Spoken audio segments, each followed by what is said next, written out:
नमस्कार, मी डॉक्टर श्रीहरी राजाराम बुडगे मोवार, जांबुद्रुक तालुका मुखेड येथून आलेलो आहे। मी MBBS MD रेडिओलॉजिस्ट, संचालक आद्या डायग्नोस्टिक सेंटर तसेच सचिव वैद्यकीय संस्था मुखेड यातून ह्या ठिकाणी येऊन आलेलो आहे।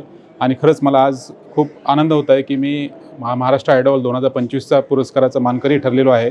आणि सर्वप्रथम मी दैनिक आधुनिक केसरी व तसेच संपादकांचे सर्व टीमचे मी मनपूर्वक आभार व्यक्त करतो। आणि ह्या ठिकाणी आज जे पण ज्यांना पुरस्कार भेटलेले आहेत, आता माझ्यासोबत डॉक्टर राहुल कांबळे आहेत, त्याच्यानंतर बरसमवाड सर आहेत, आमच्या मुखेडमधूनच आहेत।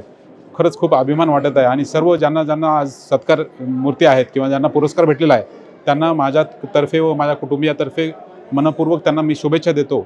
आणि हा जो पुरस्कार आहे म्हणजे आता मी MBBS MD झालो, रेडिओलॉजी झालो, गोल्ड मेडल संपादन केलं, पण अनेक मला ऑपॉर्च्युनिटीज होत्या परदेशात। 8 लाखाचा पगार असताना UKला US ला ऑफर होत्या, पण आपल्या गावाकडे जाऊन आपण काहीतरी गिव्ह बॅक टू सोसायटी ही पॉलिसी आपण फॉलो केली पाहिजे।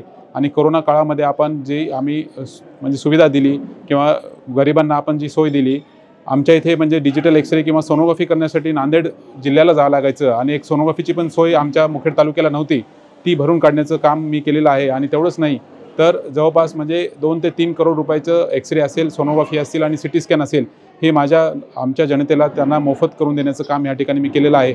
आणि ह्या पुरस्काराचे खरे मानकरी माझे रुग्ण की ज्यांना त्यांनी मला हे संधी दिली, त्यांची सेवा करण्याची सर्व डॉक्टर मंडळी मुखेड तालुक्याचे व तसेच हा पुरस्कार मी माझ्या आईवडिलांना व माझ्या फॅमिलीला आज मी खूप मला आनंद होत आहे की मी असा पहिला, मला अनेक पुरस्कार भेटलेत पण हा पहिला पुरस्कार आहे की मी माझ्या फॅमिली सकट माझ्या पत्नीसोबत मी आलेलो आहे।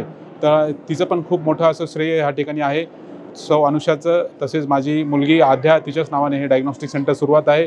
तिचं आणि सर्व माझ्या जनतेचं मी मनपूर्वक आभार व्यक्त करतो। आणि इथं आज हा अतिशय चांगला असा उपक्रम त्यांनी पुरस्काराचा ह्या ठिकाणी त्यांनी घेतलेले आहेत। सर्व टीमचं, आयोजकांचं मनपूर्वक आभार व्यक्त करतो। आणि सर्व जे सत्कारमूर्ती आजचे होते त्यांना पुढील वाटचालीस शुभेच्छा देतो आणि माझे 2 शब्द थांबवतो। जय हिंद, जय महाराष्ट्र।